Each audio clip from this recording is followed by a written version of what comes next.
So for our next Dash of Maine holiday cooking challenge recipe, we're going to be talking about some squash dinner rolls. And these feature winter squash, of which we have a whole bunch of different varieties here.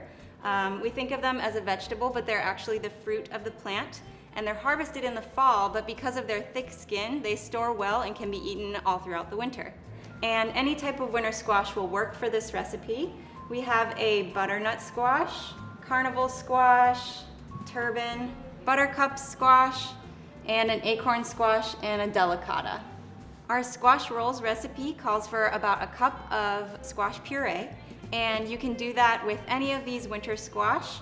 The acorn squash is probably going to have about a cup in it, whereas another squash like this one might have 2 to 3 cups in it, and butternut might have even more. You can roast the squash, you can steam it, you can cook it in the microwave, anything to get it nice and soft. You can puree it either in a blender or an immersion blender or a food processor, or even using an old-fashioned masher or a fork.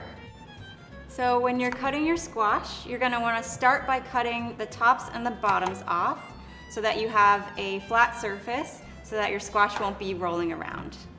So for all of you participating in the Dash of Maine cooking challenge, get out there, buy some local Maine winter squash. You can get them at a farm stand, at a farmer's market, at the grocery store, and they're a great way to add some nutritional punch and flavor to your holiday baking.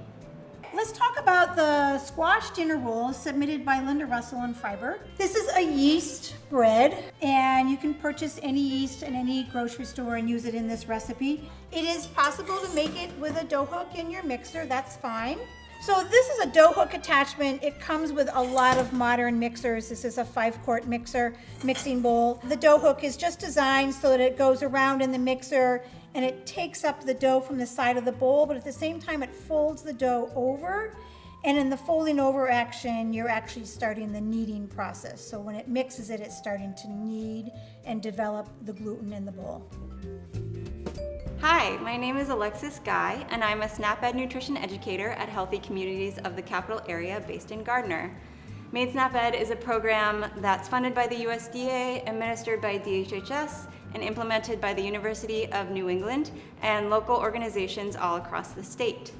We provide nutrition education for all ages, helping support people in building skills to shop, cook, and eat healthy food on a budget. I'm Meg Broderick from Southern Maine Community College. I'm standing in my culinary lab that I teach baking and pastry in. We have several labs similar to this one. We teach a solid foundation in the culinary arts and also hospitality. And we will be teaching you a little bit more than what you would get with on-the-job training. So we welcome all of you. Give us a try. Come check us out.